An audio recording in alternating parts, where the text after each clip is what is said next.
All right, so an epilogue, that's the after the entire novel. We have the epilogue, it's in the back, and it's kind of like a statement that the author gives after the story is over. So we've read 19 chapters of Hatchet by Gary Paulsen, and I'll go ahead and read you that epilogue. So please turn to page 178.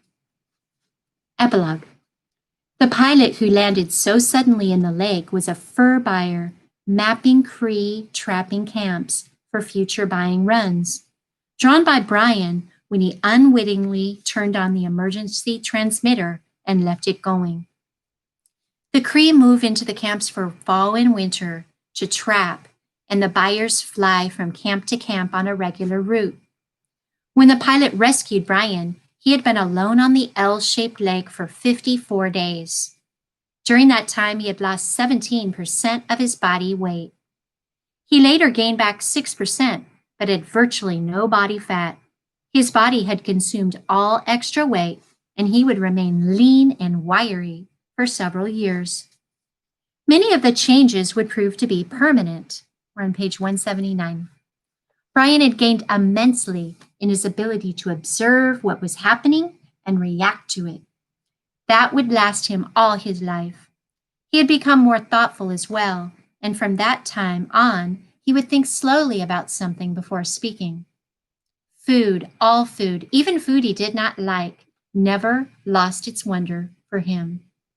For years after his rescue, he would find himself stopping in grocery stores to just stare at the aisles of food, marveling at the quantity and the variety.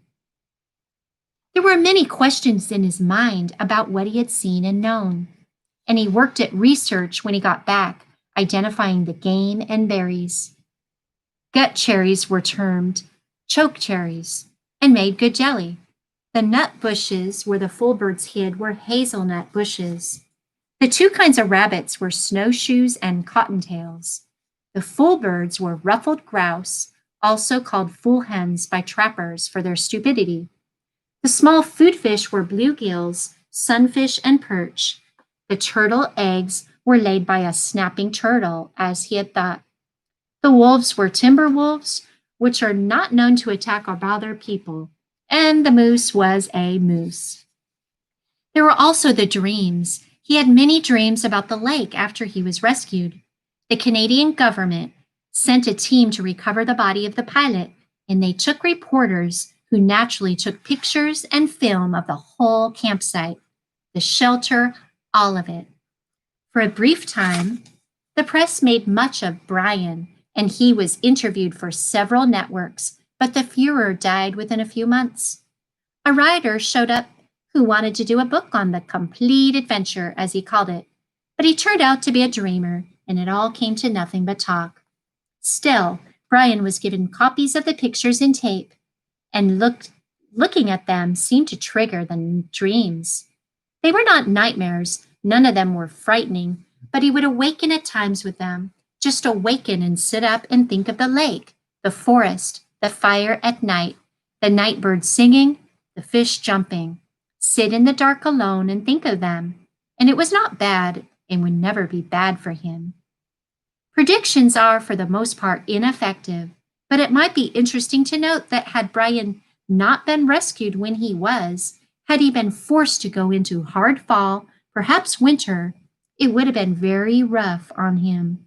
When the lake froze, he would have lost the fish, and when the snow got deep, he would have had trouble moving at all. Game become seemingly plentiful in the fall.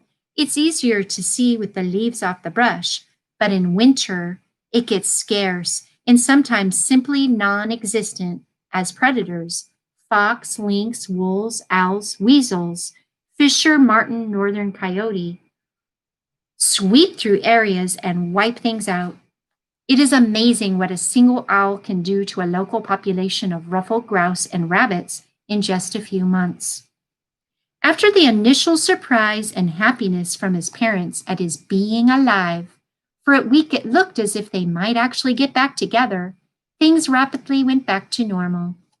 His father returned to the northern oil fields, where Brian eventually visited him. and his mother stayed in the city, worked at a career in real estate, and continued to see the man in the station wagon. Brian tried several times to tell his father, came really close once to doing it, but in the end, never said a word about the man or what he knew, the secret